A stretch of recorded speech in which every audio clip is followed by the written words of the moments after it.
अस्सलाम वालेकुम, मैं रमज़ान आप सभी दर्शकों का स्वागत खैर मकदम करता हूं। आज उस यूथ से आपको रूबरू कराने जा रहा हूं जो मेवात के लिए और मेवात का नाम रोशन किया है। शायद नाम ना जानते हो लेकिन पूरा परिचय मैं आपके लिए बता दूंगा।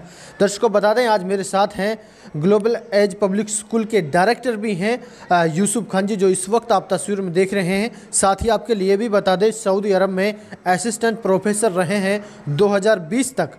पहले एमडीयू टॉपर सेकंड रैंक रही है, यानी यूनिवर्सिटी में अपना नाम बहुत बड़ा और मेवात का नाम रोशन किया है। इस वक्त मेरे साथ मौजूद हैं और तफसील से बातचीत करेंगे। सर बहुत बहुत स्वागत खैर मकदम करता हूं कि आज आपने मुझे कीमती वक्त दिया। बताइए सर थोड़ा परिचय, क्योंकि जितना मुझसे हो सका उतना मैंने बताया। जी शुक्रिया बहुत बहुत, और सभी सुनने वालों के लिए अस्सलाम वालेकुम एंड गुड मॉर्निंग। मेरा नाम यूसुफ खान है। मेरी प्रारंभिक शिक्षा गांव रहपुआ से हुई। उसके बाद कक्षा 6 से और कक्षा 12 तक मेरी जो तालीम है वो पिनंगवा से हुई और मैं हमेशा अपनी क्लास में टॉप रहा। उसके बाद मेरी ग्रेजुएशन डीएसडी कॉलेज गुड़गांव से हुई, वहाँ भी मैंने टॉप किया। दुर्भाग्यवश मेरी जो शिक्षा थी डीएसडी कॉलेज से वो डिस्टेंस एजुकेशन से थी किसी कारणवश, लेकिन बहरहाल फिर भी मैंने काफ़ी अच्छे अंक प्राप्त किए, टॉप किया। उसके बाद मैंने गुड़गांव के सेक्टर 9 से एमए इंग्लिश लिटरेचर में किया। वहाँ से अल्हम्दुलिल्लाह मैंने एमए में हर सेमेस्टर में कॉलेज को टॉप किया और यूनिवर्सिटी में मेरी ओवरऑल सेकंड रैंक थी। और अल्लाह ताला की मेहरबानी से मैं मास्टर डिग्री करने के बाद ही मैं बीएड कर रहा था। उसी दौरान मेरा सऊदी अरब में as an assistant professor for English language मेरा सिलेक्शन हो गया और मैंने 2015 से 2020 तक लगभग 5 साल मैंने वहाँ टीचिंग का काम किया। इसी दौरान मेरे मन में आया कि क्यों ना अपने क्षेत्र के लिए शिक्षा के क्षेत्र में काम किया जाए, क्योंकि जब मैंने ग्रेजुएशन में डिस्टेंस से कर रहा था, आर्थिक तंगी के कारण और किसी और दूसरी परेशानियों की वजह से, तो मैं साथ ही साथ पढ़ा रहा था। मेरे छोटे भाई हैं बिलाल खान, वो भी पढ़ा रहे थे, तो हमने आसपास के स्कूलों में काफ़ी काम किया। तो लोगों को हमसे काफ़ी उम्मीदें थी कि अगर ये लोग स्कूल चलाएंगे तो इंशाल्लाह बेहतर काम करेंगे, और हम वही काम कर रहे हैं। जी सर, जो ग्लोबल एज पब्लिक स्कूल का खोलने का जो ये शुरुआत कैसे की? जी मेरा अगर सच्ची बात कहूँ तो मेरा मन नहीं था। जैसे कि हमें से लोगों ने कहा कि यहाँ पे बहुत मुश्किलें आएंगी, लोग बड़ा परेशान करेंगे, लेकिन फिर हमारी जो शिक्षा है उसमें हमारी अम्मी का, हमारी मदर का बहुत बड़ा योगदान है। हम 8 बहन भाई हैं, सबसे बड़ा मैं हूँ। हमारी प्रारंभिक शिक्षा, चाहे वो कुरान शरीफ की तालीम हो, उर्दू की हो, हिंदी की हो, और जमा घटा गुणा भाग गणित का जो है प्रारंभिक, वो सारी हमारी माँ ने हमको घर पे ही सिखाया। उसके बाद ही हम स्कूल में गए हैं। तो हमारी माँ ने और हमारी नानी हैं, उन्होंने हमें प्रेरित किया, बार बार कहा। मैं मना करता रहा कि हम मेवात में नहीं रहेंगे, हम बाहर जाएंगे, जयपुर में या दिल्ली में रहेंगे। उन्होंने मुझसे सख्त अल्फाज में, क्योंकि मैं आज भी अपनी माँ से डरता हूँ और उनकी मर्ज़ी के बिना मैं घर से बाहर भी नहीं जाता हूँ। ऐसा नहीं है कि मैं हर बात उनकी मानता हूँ, लेकिन जो सही बात है वो मैं मानता हूँ उनकी। तो उन्होंने मुझसे सख्ती से कहा कि नहीं, स्कूल तुम खोलिए और जो है अपने मेवात के लिए काम कीजिए। यहाँ पे हर इंसान ये है कि जिसके पास पैसा हो जाता है वो बाहर भाग जाता है और हमारा इलाका पिछड़ा का पिछड़ा रह जाता है। खासकर पढ़े लिखे लोग बाहर चले जाते हैं। तो तुम्हें अगर पढ़ा है तुमने, हमारा खुद का इतना योगदान रहा है, मेरी माँ के शब्द थे, तो तुम्हें यहाँ पे अपनी कुर्बानी देनी होगी और यहाँ के लिए काम करना होगा। जी बिल्कुल सर, जानना चाहूँगा ग्लोबल एज पब्लिक स्कूल की जिस तरह से माजी के दुआओं से और सहयोग से उनकी सोच से ये स्कूल की शुरुआत हुई, लेकिन यहाँ के जो बच्चों के लिए किस तरह की तालीम दी जा रही है, क्या सुविधाएं हैं, और अब जिस तरह से 2019 में शुरुआत की तो बच्चे किस तरीक़ा से पढ़ पा रहे हैं, कहाँ तक पहुँच रहे हैं? जी स्कूल जो है रहपुआ गांव में स्थित है, कस्बा पिनंगवा में लगता है। हमारे मामा यहीं से हैं और मैं यहीं पे रहा हूँ बचपन से। बल्कि जब मैं मास्टर डिग्री कर रहा था, मेरा सिलेक्शन जब हुआ तब भी मैं यहीं पे रहता था नानी के पास। मेरे यहाँ से जाने के पश्चात 2016 में नानी का इंतकाल हुआ और मैं बदकिस्मती से उनकी मिट्टी में भी शामिल नहीं हो सका, और मुझे इस बात का जो है ताउम्र अफसोस रहेगा। बहरहाल हमने इरादा किया, भाई ने भी इरादा किया। 2017 में हमने काम शुरू किया अक्टूबर के महीने में। उसके बाद 2018 में हमने पहला सेशन शुरू किया और हमने शुरुआत की 8वीं क्लास तक। और इंफ्रास्ट्रक्चर अभी इतना बहुत ज़्यादा भी नहीं है। बहरहाल लगभग 3 एकड़ में स्कूल है और 16-17 के करीब कमरे हैं, जिनमें से 3 कमरे अभी भी अधूरे हैं, उनमें जो है लेंटर नहीं है, क्योंकि 2019 जो हमारा सेकंड सेशन था 2020 का, फिर 21 मार्च को लॉकडाउन की घोषणा हो गई, सभी को पता है। और सही से हम एक ही सेशन चला पाए थे 2019-20 वाला। उसके बाद जब लॉकडाउन लगा तो आपको भी पता, सभी को पता है, प्राइवेट स्कूल्स जितने भी बिज़नेस है, यहाँ तक कि सरकारी जो कार्यालय, उनकी भी क्या दुर्दशा हुई। हम अभी भी उससे जूझ रहे हैं, लेकिन हमें उम्मीद है कि अल्लाह ताला हमारी मदद करेगा और इंशाल्लाह हम जो है अच्छे से काम करेंगे। और अभी स्कूल में दूसरे साल में हमारे पास बच्चों की जो संख्या थी वो लगभग 950 थी। अभी जो है लगभग वो 700 बच्चे हैं और अल्हम्दुलिल्लाह हम अच्छे से काम कर रहे हैं। हमारे पास लगभग 25 टीचर्स का स्टाफ है और मैं खुद भी स्कूल में पढ़ाता हूँ, इंग्लिश भी पढ़ाता हूँ, बच्चों को मोटिवेट भी करता हूँ। मेरे जो छोटे भाई हैं वो मैनेजर हैं स्कूल के, वो भी पढ़ाते हैं। ऐसा नहीं है कि मैं स्कूल का डायरेक्टर हूँ तो मैं पढ़ाता नहीं हूँ, मैं पढ़ाता और मुझे पढ़ाने में ही आनंद आता है। मुझे कोई भी बच्चा डायरेक्टर के नाम से नहीं जानता और मैं नहीं चाहता कि लोग मुझसे डायरेक्टर कहें। मैं बस ये चाहता हूँ कि मैं टीचर रहूँ और जीवन पर्यंत मरते दम तक जो है मैं from cradle to the grave I want to be a teacher only. Sir, जिस तरह से बच्चों के लिए अगर बात करें खेलकूद के लिए और सुविधाएं जो हैं किस तरह की बन रही हैं स्कूल में? जी, स्कूल के पीछे तकरीबन आधा एकड़ हमने छोड़ा हुआ है और स्कूल के सामने जो ग्राउंड है तकरीबन 1.5 एकड़ का, वो भी बच्चों के खेलने के लिए ही है। और हम इंशाल्लाह, अभी स्कूल में 4 दीवारी नहीं है, हम जल्दी इसका इंतज़ाम करेंगे और बच्चों के लिए खेलकूद हम कराते हैं, खो खो वगैरह, कबड्डी वगैरह और दौड़ वगैरह, लेकिन अच्छे से हम जो modern state of the art जो फैसिलिटीज़ हैं, मॉडर्न फैसिलिटीज़ हैं जो, उसके लिए भी हम इंशाल्लाह जद्दोजहद कर रहे हैं। आने वाले समय में ग्लोबल एज पब्लिक स्कूल कैसा होगा, इसके बारे में तो मैं दावा नहीं कर सकता, ये तो अल्लाह ताला ही जानता है बेहतर कि स्कूल कैसा होगा। बस मैं ये चाहता हूँ, हमारी उम्मीद है कि स्कूल जो है मेवात ही नहीं बल्कि आसपास के इलाकों में वन ऑफ द बेस्ट होना चाहिए। I don't say that it must be the best, we will try for the best, but it must be among one of the best schools in Mewat and in the surrounding areas as well. Sir, एक life से जुड़ा हुआ सवाल और पूछूंगा, दर्शक भी शायद पूछना चाहेंगे जी कि सऊदी अरब में जैसे असिस्टेंट प्रोफेसर रहे हैं जी, वहाँ से छोड़कर आए हैं, क्या है सर? हाँ, मैंने 2019-20 में ही मन बना लिया था, क्योंकि स्कूल भाई अच्छे तरीके से अकेले होने की वजह से संभाल नहीं पा रहे थे। उनसे छोटे जो बहन भाई वो सभी अपनी पढ़ाई कर रहे हैं, तो मुझे लगा कि अगर शुरुआत में ही स्कूल में जो अच्छे से काम नहीं हो पाया तो स्कूल जो है पिछड़ जाएगा। इसी वजह से मैंने हालात को देखते हुए वहाँ अपनी जॉब से रिज़ाइन किया और पूरी तरीके से मैंने स्कूल में योगदान दिया। लेकिन उसी साल मेरे आने के कुछ दिनों बाद ही जो है लॉकडाउन लग गया। तो बाकी आगे जो है उम्मीद है कि इंशाल्लाह स्कूल में अच्छा काम होगा।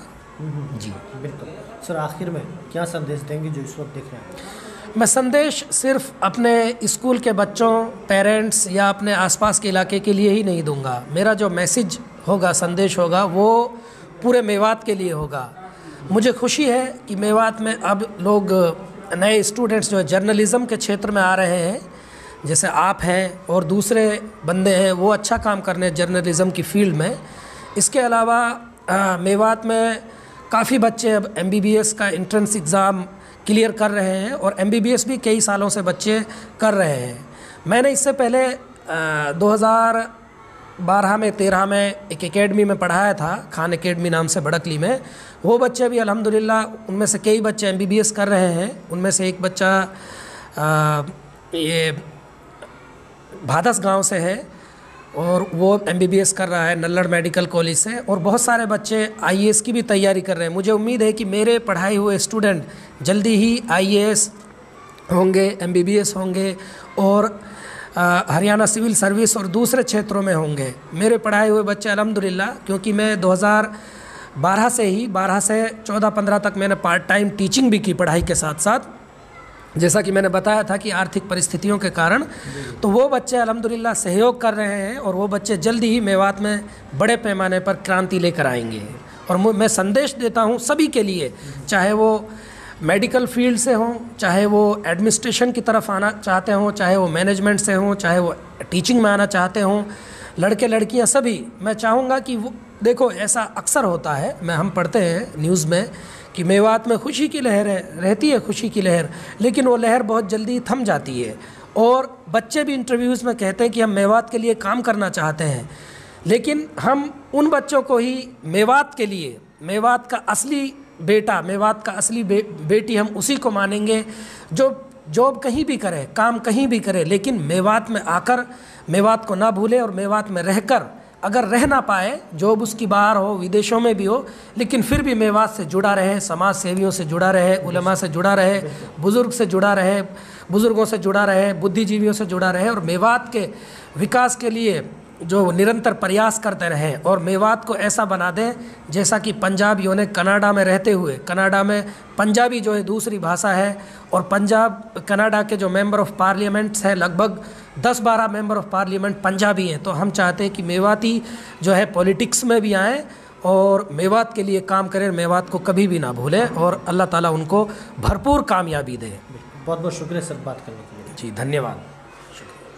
तो दर्शकों, अब मैं आपको मिलाने जा रहा हूं यूसुफ खान के छोटे भाई बिलाल खान से, जिन्होंने 2 सरकारी नौकरियां छोड़ी हैं, लेकिन फिर भी ग्लोबल एज पब्लिक स्कूल में अपनी सेवाएं दे रहे हैं, वो इसलिए कि मेवात के लिए कुछ भला हो सके। बहुत स्वागत करता हूं जी आपका। आपका शुक्रिया सर कि आपने इस लायक समझा रहा पाए और मौका दिया। थोड़ा सा जानना चाहूँगा, ये आपकी लाइफ से जुड़ा, क्योंकि हमने भी अक्सर सुना है कि 2 सरकारी नौकरी मिलने के बावजूद भी आपने छोड़ दिए। जी असल में सर, जब हमारा सिलेक्शन हुआ था दिल्ली में और हरियाणा में भी, तभी ये ख्याल भी आया कि अगर मैं गवर्नमेंट एम्प्लॉय बन जाता हूँ तो वो सिर्फ मेरा ही भला हो सकता है उसमें। क्यों ना कुछ ऐसा किया जाए जिसमें जहाँ जहाँ मैं ख्वाब देखता हूँ कि बैरिस्टर भी हों, अच्छे इंजीनियर भी हों और फ़ॉरेन में जाके वहाँ भी सेटलमेंट हो जाए, अच्छी पोजीशन पकड़ी जाए, कि ये काम तो सिर्फ स्कूल में रहकर हो सकता है। तो फिर हमने 2017-18 में स्कूल में कंस्ट्रक्शन कराया और स्कूल को ओपन किया। तो हमने ये देखा कि बच्चों को कुछ ऐसी चीज़ें दी जाएं, ऐसी चीज़ें सिखाई जाएं जहाँ और स्कूलों में भी तो सिखा रहे हैं, लेकिन वो चीज़ें नहीं है जो हम चाह रहे हैं। वो चीज़ें क्या, वो निकल कर सामने आई कि जैसे बच्चे इंग्लिश में बहुत ज़्यादा वीक होते हैं। इस नब्ज़ को हमने पकड़ा और उसके लिए शुरू से ही स्पोकन इंग्लिश के लिए एक टीचर हमने रखा और वो कंटिन्यू है, अभी भी है। और जो सिलेबस होता है उसको मैं खुद कराता हूँ, बच्चों को मैं पढ़ाता हूँ as a teacher of English. मैं उसको कराता हूँ बच्चों के लिए। बड़े भाई हैं यूसुफ, वो भी पढ़ाते हैं। दूसरा कि बच्चों को खेल कूद का भी स्कूल में ही इंतज़ाम हो, इसके लिए हमने शुरू से एक पीटीआई टीचर रखा हुआ है, एमपीएड उन्होंने की हुई है। वो बच्चों को खो खो, कबड्डी और अभी हमारा इरादा अभी शुरू नहीं किया बॉक्सिंग वगैरह रखने का, ये रखा जाए। और मैथमेटिक्स में जो बच्चे कमज़ोर होते हैं उनके लिए हमने 2-2 टीचर्स अवेलेबल कराए हैं। बहुत अच्छी। एक तो वो जो सिलेबस पढ़ाते हैं, एक वो जो बच्चों की कमज़ोरियों को निकाल के उनको आगे लाते हैं ताकि वो कमज़ोरियाँ ना रहें बच्चों को। और इसके अलावा बच्चे कंप्यूटर्स में बिल्कुल भी नहीं जान पाते हैं कुछ, स्कूलों में फैसिलिटी ही नहीं है। हमने अपने स्कूल में उसको रखा, एक लैब, कंप्यूटर लैब रखी है। हमारे पास 15 से लगभग 20 कंप्यूटर्स हैं। उनका हम कोई चार्ज नहीं लेते हैं बच्चों से, वो हम सिखा रहे हैं। काफ़ी चीज़ें उसमें सिखाई, जैसे MS DOS है, MS ऑफिस है, टाइपिंग है, फोटोशॉप है, कोरल ड्रा है, पेज मेकर है। ये हमने टारगेट में रखा है। ऐसा नहीं कि एक साल में हम सारा सिखाते हैं, क्लास वाइज थोड़ा थोड़ा सिखाते हैं। और इसके अलावा फिर बच्चों को हमने सोचा कि अब इनको स्पोकन इंग्लिश पे पूरा कंसंट्रेशन किया जाए। तो बच्चों को जैसे पहले हम इंट्रोडक्शन देना सिखाते हैं, फिर उसमें एक्सेंट भी हो, क्योंकि बच्चे जब इंग्लिश बोलते हैं तो मेवाती उसमें मिक्स करके बोलते हैं, यहाँ वो गलतियाँ करते हैं। उसमें क्या है, जब वो बाहर जाते हैं जैसे दिल्ली में, इधर गुरुग्राम में या फिर किसी अन्य सिटी में, तो वहाँ जब किसी से वो बात करते हैं तो वो उस इंग्लिश में मज़ा नहीं आता। सही बात।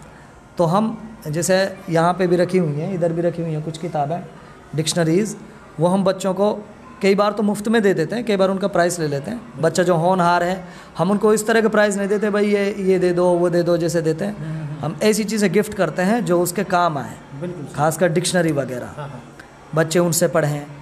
कोई भी वर्ड होता है बच्चे कहते हैं सर ये तो फ़लाँ स्कूल का टीचर तो इसका एक्सेंट, इसका उच्चारण इस तरह से बताता है और आप ऐसा बताते हो, तो हम उनसे कहते हैं ऐसा मत करो, डिक्शनरी खोल के देखो कि उसका एक्सेंट क्या है।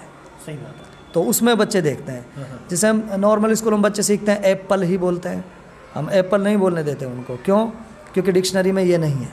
सही बात। वो सही मायने में एप्पल है तो उसी का हम एक्सेंट कराते हैं। बिल्कुल। फिर हमने ये भी देखा कि स्कूलों में जो बच्चे जाते हैं तो सुबह जल्दी आने की वजह से वो मस्जिदों में कुरान शरीफ से रह जाते हैं, नमाज से भी रह जाते हैं। क्यों ना ये तदबीर भी यहाँ बिठाई जाए। सही बात। फिर हमने फिर बच्चों की स्ट्रेंथ के हिसाब से 4 मौलवी रखे हैं। एक मुफ्ती है उनमें, एक हाफिज़ कुरान, 2 हाफिज़ कुरान हैं, एक और मौलवी हैं। तो बच्चों को जो 30वां पारा होता है अम्मा का, उसमें जो छोटी छोटी सूरतें हैं उनको हिफ्ज़ कराते हैं ताकि बच्चों की हिफ्ज़ हो जाए, नमाज में दिक्कत ना आए। और जो ज़रूरी दुआएं हैं, यूँ तो दुआएं सारी ज़रूरी हैं, लेकिन जो लाइफ में हर रोज़ काम आती हैं उनको हम बच्चों को याद कराते हैं, फिर उनसे सुनते हैं, लिखवाते भी हैं और उसका हम एग्ज़ाम भी लेते हैं। उसको पेंडिंग में नहीं छोड़ते हैं कि भाई इसको ठीक है सिखा दिया बस हो गई फॉर्मेलिटी पूरी, ऐसा नहीं करते हैं। बच्चों को हम ये भी बताते हैं कि अगर आपकी ज़िंदगी में अखलाक, गुड हैबिट्स हैं तो फिर ये मान लो कि आपने बहुत कुछ दिया है, बहुत कुछ लिया है, सीखा है। वो चीज़ें नहीं तो फिर ऐसा लगता है कि कुछ नहीं है। सही बात। हाँ, वो चीज़ें हम ज़िंदगी में बराबर रखते हैं। जी चलिए सर, बहुत बहुत शुक्रिया सर। लेकिन अंत में और कुछ कहेंगे? जी, मेरा तो यही है कि पेरेंट्स ज़्यादा से ज़्यादा बच्चों को पढ़ाएं। और पढ़ाने से मतलब ये नहीं कि सिर्फ प्राइवेट स्कूल में ही पढ़ाएं, गवर्नमेंट में भी पढ़ाएं। अगर यहाँ से निकाल लिया और अब उनके पास फाइनेंशियल क्राइसिस है, नहीं पढ़ा सकते, नज़दीक के गवर्नमेंट स्कूल में भेजें। वहाँ टीचर नहीं पढ़ा रहा है तो कमेटियाँ होती हैं, कमेटी वालों लोगों को साथ ले जाके वहाँ पे जाएं कि भाई आप क्यों नहीं पढ़ा रहे हो, आप क्या कर रहे हो, लेकिन पढ़ाएँ ज़रूर। और इतना पढ़ाएँ कि इस चीज़ पे डिपेंड ना रहें कि बच्चा आगे चल के नौकरी गवर्नमेंट ही लगे ना लगे, उसमें इतना हुनर हो कि वो अपने हुनर से कहीं पर भी ज़िंदगी पार कर जाए। बिल्कुल जी। चलिए सर, बहुत बहुत शुक्रिया कीमती वक्त देने के लिए। Thank you sir. तो दर्शकों, आज के लिए बस इतना ही। दीजिए रमज़ान को इजाज़त, फिर मिलेंगे आपसे। तब तक रखें अपना और अपनों का ख्याल। खुदा हाफिज़।